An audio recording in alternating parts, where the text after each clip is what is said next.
Breaking news మేడ్చల్లోని CMR engineering college ముందు ఉద్రిక్త పరిస్థితులు కంటిన్యూ అవుతున్నాయి. గర్ల్స్ హాస్టల్లోని అమ్మాయిల వీడియో తీశారని ఆరోపిస్తూ కాలేజ్లోని అమ్మాయిలంతా బయటకొచ్చి ధర్నా చేస్తున్నారు. రాత్రి వేళ అమ్మాయిలంతా కళాశాల ప్రాంగణంలో గుమికూడి పెద్ద ఎత్తున నిరసన చేపట్టారు. దీంతో పరిసర ప్రాంతాల్లో ఉద్రిక్త పరిస్థితులు నెలకొన్నాయి.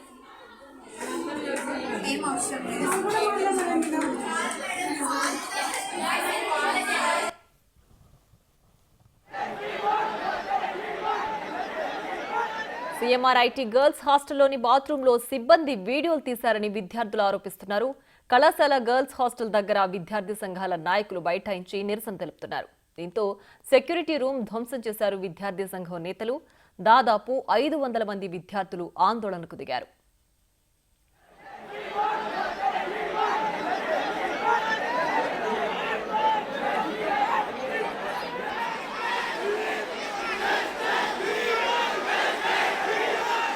మేడ్చల్ పోలీసులు సీఎంఆర్ గర్ల్స్ హాస్టల్ వద్దకు చేరుకుని 4 అనుమానితులను అదుపులోకి తీసుకున్నారు. నందకిషోర్ యాదవ్, గోవింద కుమార్, సురేష్, రాకేష్ రావత్, గణేష్లను అదుపులోకి తీసుకున్నారు. మరోవైపు వీరి నుంచి 12 సెల్ ఫోన్లను స్వాధీనం చేసుకుని పరిశీలిస్తున్నట్లు సమాచారం. విద్యార్థినులకు న్యాయం జరిగే వరకు ఆందోళన కొనసాగిస్తామని విద్యార్థి సంఘాల నాయకులు స్పష్టం చేశారు.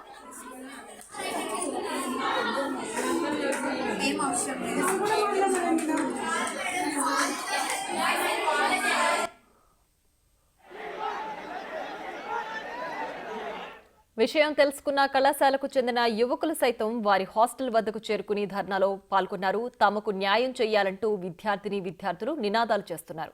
కళాశాల యాజమాన్యం ఈ విషయంపై స్పందించాలని, తమతో సంప్రదింపులు జరపాలని, వెంటనే ఈ ఘటనకు సంబంధించి విచారణ మొదలు పెట్టాలని విద్యార్థులు డిమాండ్ చేస్తున్నారు.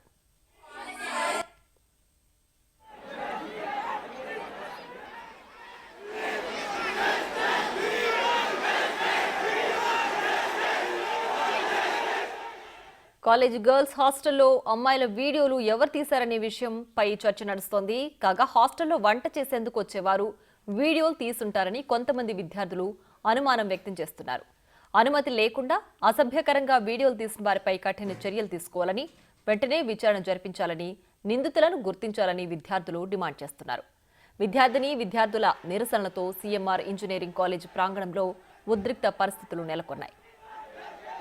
మేడ్చల్లోని కండ్లకోయ సీఎంఆర్ గర్ల్స్ హాస్టల్లో నిన్న రాత్రి 1 గంటలకి ఈ హాస్టల్లో మెస్సు పెట్టేటువంటి ఎవరైతే మెస్సు పెట్టేటువంటి వాళ్ళు ఎవరైనా కావచ్చు, బాయ్స్ నైట్ 1 o'clock ఆడపిల్లల హాస్టల్ స్నానం చేసుకుంటుంటే వెళ్ళి రూమ్ లో వీడియో తీయడం జరిగింది. ఆ గర్ల్స్ హాస్టల్ వాష్రూమ్స్లలో అమ్మాయిలు చూసి భయపడి వాళ్ళు అరవంగానే అక్కడ ఉన్న వాళ్ళందరూ అక్కడి నుంచి వెళ్ళిపోయారు. గతంలో కూడా ఆడపిల్లలు స్టార్టింగ్ లో సెప్టెంబర్లో ఫస్ట్ ఇయర్ ఆడపిల్లలు గర్ల్స్ హాస్టల్లో అడ్మిషన్ తీసుకున్నప్పుడే వాళ్ళ మీద డౌట్ వచ్చి ఎవరైతే ఇన్ఛార్జ్ ప్రీతి మేడంకి వాళ్ళు నోటీస్ ఇచ్చారు. మేడం వాళ్ళని తీసేయండి మేడం, మాకు వాళ్ళ మీద డౌట్ ఉందని చెప్పిన తర్వాత కూడా ఇప్పటి వరకు వాళ్ళు వాటి గురించి స్పందించింది లేదు, వాళ్ళని తీయలేదు. అదే విషయము ఇక్కడ ఉన్న గోపాల్ రెడ్డి చైర్మన్ సార్కి కూడా డైరెక్టర్ సార్ కూడా చెప్పడం జరిగింది. కానీ వార్డెన్ దాన్ని ఈరోజు వాళ్ళు అక్కడ ఆ రోజు నిర్లక్ష్యం చేయడం వల్లనే ఈరోజు ఇన్సిడెంట్ జరిగింది. ఎవరైతే ఈ నిందితులు ఉన్నారో, వీడియోస్ ఎవరైతే తీసుకున్నారో వాళ్ళని వెంటనే అరెస్ట్ చేయాలి, కఠినంగా శిక్షించాలి. అమ్మాయిల వాష్రూమ్ లో సంబంధించి సెల్ ఫోన్ పెట్టి కెమెరా పెట్టి వాళ్ళ వీడియోలు సంబంధించి తానాలు చేస్తున్న వీడియోలు కూడా రికార్డ్ చేసి బయటకు పంపించి అమ్మాయిలను ర్యాగింగ్ చేస్తూ ఉన్నారు, బ్లాక్మెయిల్ చేస్తూ ఉన్నారు. ఈ ఘటన సంబంధించి సీఎంఆర్ కళాశాలలో ఈ మొదటిసారి కాదు. ఈ ఘటన సంబంధించి అనేక జరిగినప్పటికీ కూడా ఎలాంటి చర్యలు కూడా హైయర్ ఎడ్యుకేషన్ తీసుకోలేదు. అంటే గతంలో మల్లారెడ్డి మంత్రిగా ఉన్నారు కాబట్టి ఈ చర్యలు తీసుకోలేదు.